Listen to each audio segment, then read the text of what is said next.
Polished narrative version, journalistic refined style, anything interesting in the post, nothing.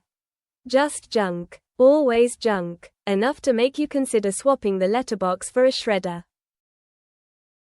West Yorkshire, still silence. She worries about the speed of it all, the waiting. All she wants are answers. For Bernie, for Billy. She's stuck in the middle of it, tangled in grief and unfinished business.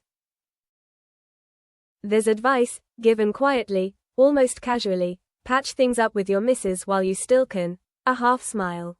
A joke about superhero trousers worn on the outside. Deflection. Survival.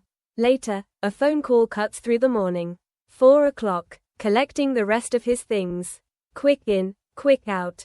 No drama intended, though drama, it seems, has other plans. At the wedding, death hangs heavier than the champagne. Someone walks away from another wrecked car, untouched again, and no one believes it, except one person who does. The story of the protective big brother doesn't quite add up anymore. Things rarely are that simple. Friendships strain under secrets. Anger flares, then softens. Even when justice slips through the cracks, no evidence, case closed, there's a stubborn refusal to let it poison what still matters. Some battles are chosen carefully. Elsewhere, karma sharpens its teeth. A demand for money. Nearly 20 grand. Was it loose change on the kitchen side or the decidedly dodgy bag full of cash?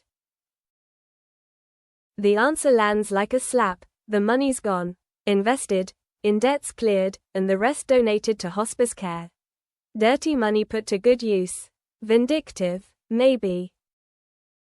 Satisfying, absolutely, but the truth twists again. The money wasn't stolen from who you thought. It belonged to Debbie, and now lies unravel, affairs exposed, excuses collapsing under their own weight. Timing, as ever, is cruelly perfect. Grief cuts deeper in quieter rooms. Preparations for Billy's funeral are already underway. Decisions made to spare loved ones the burden. Casket chosen. Service planned. The headstone still waits for words worthy of a life now reduced to memories and photographs. Guilt circles endlessly. What if I hadn't left the wedding early? What if I'd never missed the accident? But love pushes back harder. You would never have harmed him. Not on purpose. That kind of guilt can cripple you. In hospital corridors, ghosts of the past reappear. A sister long unseen. A tiny bunny left by an incubator. Awkward apologies. Promises to talk later, when there's space to breathe. Some wounds, however, refuse to stay closed. Becky. Dangerous. Unrecognizable. A threat disguised as familiarity. And still, the pull remains, messages answered, visits arranged. Old habits die harder than love.